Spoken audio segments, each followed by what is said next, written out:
రాజశేఖర రెడ్డి గారి విగ్రహాలను విరగొడతా ఉన్నారు, పగలగొడతా ఉన్నారు. ఇవన్నీ ఏదైతే చేస్తూ ఉన్నారో ఇవన్నీ కూడా శిశుపాలుని పాపాల మాదిరిగా ఇవన్నీ కూడా పాపాలు పండుతాయి.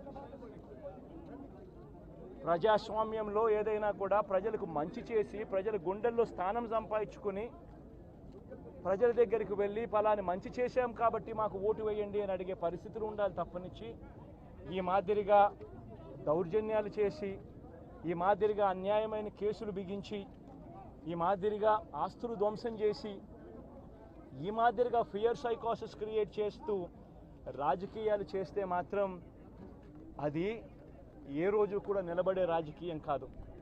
తాత్కాలిక మేలు ఏదైనా జరుగుతుందేమో తప్పనిచ్చి తర్వాత ఓటు వేసేటప్పుడు మాత్రం ప్రజలు ఇవన్నీ కూడా ఖచ్చితంగా గుర్తుపెట్టుకొని లెక్క జమ చేసి చంద్రబాబు నాయుడు గారికి గట్టిగా బుద్ధి చెప్పే పరిస్థితులు రోజులు కూడా తొందరలోనే ఉన్నాయని కూడా ఈ సందర్భంగా చంద్రబాబు నాయుడు గారిలో మార్పు రావాలని సందర్భంగా కూడా తెలియజేస్తా ఉన్నా.